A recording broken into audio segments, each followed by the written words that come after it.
Battle number 1 విషయానికి వస్తే జోష్ బట్లర్ వర్సెస్ భువనేశ్వర్ కుమార్ వీళ్ళిద్దరి మధ్యన అయితే ఓపెనింగ్ బ్యాటిల్ అయితే ఒక ఎగ్జైటింగ్గా ఉండబోతుంది. ఇన్ఫ్యాక్ట్ అది ఓపెనింగ్ బ్యాటిల్ అని చెప్పలేం కానీ ఆల్మోస్ట్ ఓపెనింగ్ బ్యాటిల్ అని చెప్పుకోవచ్చు. ఎందుకంటే జోష్ బట్లర్ 1 డౌన్ రావచ్చు. ఇఫ్ ఇన్ కేసు ఫస్ట్ ఓవర్స్లో వికెట్ పడినట్లయితే అది ఓపెనింగ్ బ్యాటిల్ కిందకి మనం కన్సిడర్ చేయొచ్చు. భువనేశ్వర్ కుమార్ ఎటువంటి ఫామ్లో ఉన్నాడు అంటే అద్భుతమైన ఫామ్లో ఉన్నాడు.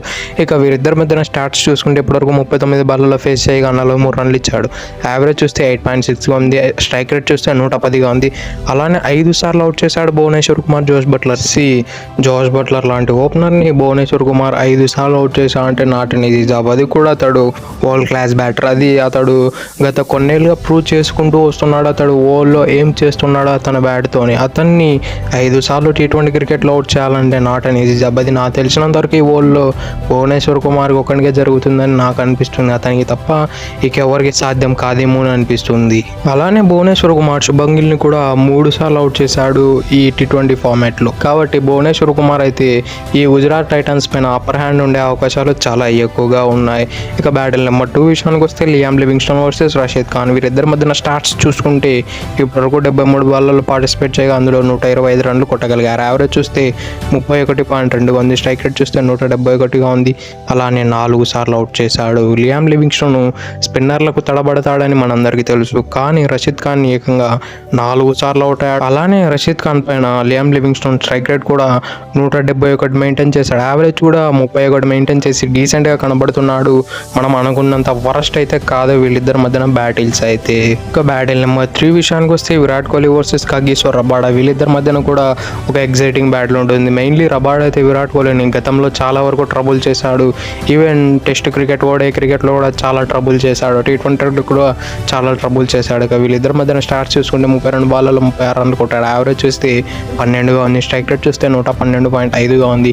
అలానే 3 సార్లు అవుట్ చేశాడు T20 క్రికెట్లో. వీళ్ళిద్దరు రీసెంట్ ఫామ్లో చూసినా ఎవరు వాళ్ళ ప్రైమ్లో ఉన్నాడు. కానీ విరాట్ కోహ్లీ మాత్రం లాస్ట్ మ్యాచ్లో పెద్దగా రన్స్ చేయలేకపోయాడు. కానీ విరాట్ కోహ్లీకి గుజరాత్ పైన ఎక్స్ట్రా ఎడ్జ్ ఉంది. అట్లయితే 2020లో బ్యాట్ ఫేస్ నడుస్తుండే. నాకు తెలిసినంత వరకు వరుసగా 6 ఇన్నింగ్స్లో సింగిల్ డిజిట్ అవుట్ అయిపోయాడు.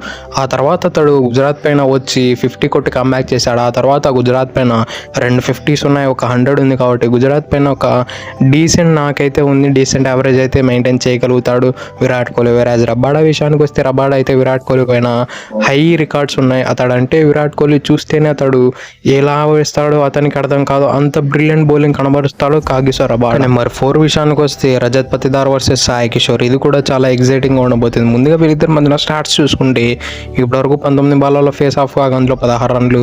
యావరేజ్ చూస్తే 16 ఉంది. స్ట్రైక్ రేట్ చూస్తే 177.8గా ఉంది. అలానే ఒకసారి కూడా అవుట్ చేశాడు. రజత్ పతిదారు ఎటువంటి ప్లేయర్ మనందరికీ తెలుసు. అతడు స్పిన్నర్లో వస్తే స్పిన్నర్లను డామినేట్ చేస్తాడు. ఏ సిచ్యువేషన్లో అయినా ఎలా అయినా డామినేట్ చేస్తాడు. ఈవెన్ రీసెంట్గా చూసుకున్నా కూడా అతని ఫామ్ టాప్ మ్యాచ్లో ఉంది. ఈవెన్ సాయి కిషోర్ చూసినా కూడా పంజాబ్ పైన 4 వికెట్లు తీసి చాలా మంచి అద్భుతమైన ఫామ్లో ఉన్నాడు. ఈవెన్ ముంబై పైన కూడా ఒక డీసెంట్ బౌలింగ్ అయితే కనబరిచాడు. కాబట్టి సాయి కిషోర్ పక్కన పెట్టలేము. కాబట్టి అతడి పైన ఎక్స్ట్రా ఎఫర్ట్స్ పెట్టి ఆడవలసింది ఉంది. ఎందుకంటే అతని హైట్ ఎక్కువ అడ్వాంటేజ్. అతనికి ఆ హైట్తో అతడు ఒక 1 to 2 సెంటీమీటర్స్ ఎక్స్ట్రా బౌన్స్ని కూడా రాబట్టగలుగుతాడు. ఒక బ్యాటర్ అవుట్ కావాలంటే 2 or 3 సెంటీమీటర్ బౌన్స్ చాలు. అదే అవుట్ చేయడానికి చాలా ఫరక్ చూపెడుతుంది. ఇక బ్యాటిల్ నెంబర్ 5 విషయానికి వస్తే దేవదత్ పట్కల్ వర్సెస్ ప్రసిద్ధ్ కృష్ణ ఉండే అవకాశాలు. ముందుగా వీరిద్దరి మధ్యన స్టార్ట్స్ చూసుకుంటే వరకు 20 బాల్లలో పార్టిసిపేట్ చేయగా అందులో 29 రన్లు సాధించగలిగాడు. యావరేజ్ చూస్తే 29గా ఉంది. స్ట్రైక్ రేట్ చూస్తే 145గా ఉంది. అలానే ఒకసారి అవుట్ కూడా చేశాడు. ప్రసిద్ధ్ కృష్ణ మరియు దేవదత్ పట్కల్ ఇద్దరు బెంగళూరుకే ఆడుతారు. కాబట్టి వీళ్ళకు ఇద్దరు నెట్స్లో మరియు ఇంకొన్ని ఎక్కువగా ప్రాక్టీస్ చేసి ఉండవచ్చు. కాబట్టి ఇద్దరికిద్దరు బాగా తెలిసి ఉంటుంది, ఒకరి వీక్నెస్లు మరియు ఒకరి స్ట్రెంగ్త్లు. అలానే వీరిద్దరు కలిసి ఐపీఎల్లో కూడా రాజస్థాన్ రాయల్స్ టీమ్స్కు ఒక ఇయర్లో ఆడారు. కాబట్టి వీళ్ళిద్దరికి వీళ్ళ స్ట్రెంగ్త్స్ మరియు వీక్నెస్ చాలా బలంగా తెలిసి ఉంటాయి. అలానే వీళ్ళ పొజిషన్స్, బ్యాటింగ్ పొజిషన్స్ మరియు ప్రసిద్ధ్ కృష్ణ యొక్క బౌలింగ్ పొజిషన్ అయితే డెఫినెట్లీ వీళ్ళిద్దరు బ్యాటర్లు సక్సెస్ అయ్యేలాగా చూపిస్తుంది. అది ఎలా అంటే ప్రసిద్ధ్ కృష్ణ 7 to 8 ఇటువంటి ఓవర్లలో బౌలింగ్ వేస్తుంటాడు. ఈవెన్ దేవదత్ పట్టికల్ కూడా ఆ రేంజ్లో వచ్చే అవకాశాలు చాలా ఎక్కువగా ఉన్నాయి. ఎందుకంటే పవర్ ప్లేలో most of the time Phil Salt మరియు విరాట్ కోహ్లీ పాతుకుపోతున్నారు గ్రీస్లో. ఆ తర్వాత వీళ్ళిద్దరు బ్యాటిల్ అయితే డెఫినెట్లీ ఎగ్జైటింగ్గా ఉండబోతుంది. ఈవెన్ ప్రసిద్ధ్ కృష్ణకు విరాట్ కోహ్లీ పైన కూడా ఒక మంచి రికార్డే ఉంది. That's it for today. ఇలాంటి మరెన్నో వీడియోల కోసం మా ఛానల్ సబ్స్క్రైబ్ చేసి డైలీ ఫాలో కండి. Thank you for it. Have a nice day.